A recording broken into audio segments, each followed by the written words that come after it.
Okay, another thing is that I think you are very successful with is convenience of doing business with the state. That's right. I'm pleased to say that we're turning in a budget for discussion by the General Assembly, an office budget that is less than the budget that Secretary of State Evan Bayh turned in 1987, unadjusted for inflation. So your Secretary of State's office is running on $1987. And the reason that is because of our wise use of automation and technology to drive down the number of people we need in the office. No one was fired, but as people retired, we never rehired the positions. And so we went from 200 and some employees back in the 80s to 84 today.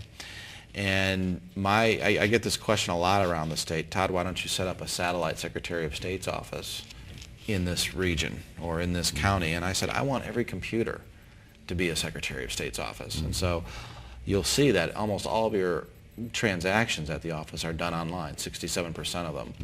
And so we're able to do a lot of good work for business. I have 300,000 businesses that come through my office, and then I regulate a good number of industries, from loan brokers to financial advisors to stockbrokers and all their products to car dealers, both new and used.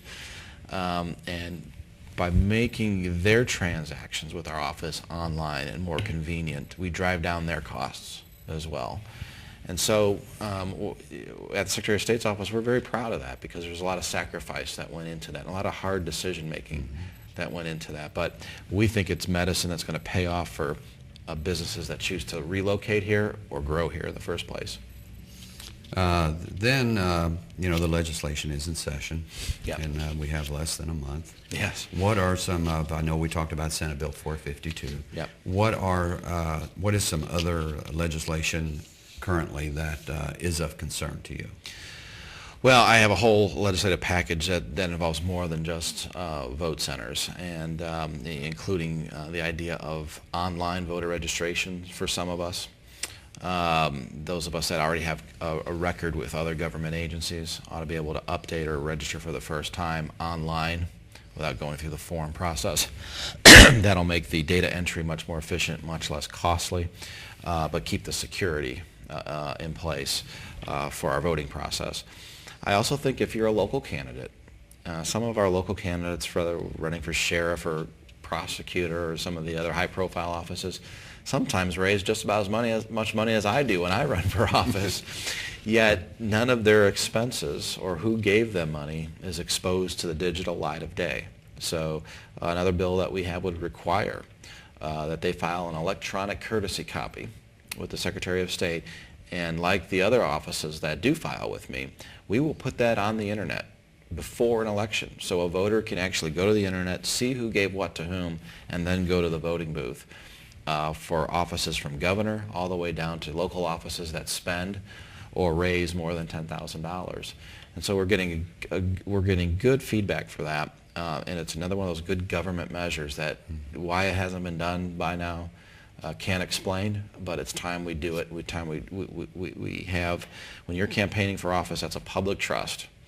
And I thank, by the way, all the candidates, big offices and small, that decide to put their name on the line. They deserve our respect just for that. And they deserve our inspection. They deserve the time it takes to get to know them. But they also have some tremendous responsibilities if they wish to lead. And one of them is letting us know who is funding their efforts. But aside from that, there's some big picture items that are going on at the State House now. For example, it is, and I mentioned this a little bit earlier, it is high time that we have a constitutional cap in place for our property taxes. That is the only way that we can be ensured that politicians from session to session won't mess with those caps. Put it in the Constitution. In order for it to be referred to the voters of this state for a constitutional change, it has to pass 2 sessions of the General Assembly. Technically, it can pass next session as well, and we would be okay. But why wait? There's a bill in place right now to get this done and get this moving so it can be on the ballot next year. Why would you hold up that process if you didn't believe in it or if you ultimately wanted to destroy it? And you see that going on in your state house right now. This bill is not being called for a vote by the legislature. It needs to be. And as you make that call for vote, Senators, also call for a constitutional property tax cap, 1% for residents, 2% for businesses, and so on. That needs to be part of our Constitution. Then the other thing is, the climate that we're in. There is high unemployment. What are your recommendations to people that are unemployed? As I'm down here in western Indiana, I see that unemployment, especially in Du Bois County, unemployment is better. More people are employed here than the national average. And so that's a blessing. That's a good thing. This area of the state is weathering the national downturn very, very well. But it's not lost on me that at the very same time, it's double the rate that it was last year. Yes. Indiana is poised very well for a comeback, to pop out of this better and sooner than many other areas of this country and the world. And the reason that is because over the last few years, tough decisions were made that had a great degree of political risk and political casualty, as a matter of fact. Whether you look at daylight savings time, whether you look at the leasing of the toll road, so that we're the only state in the nation with a 10-year fully funded infrastructure plan that is now building I-69.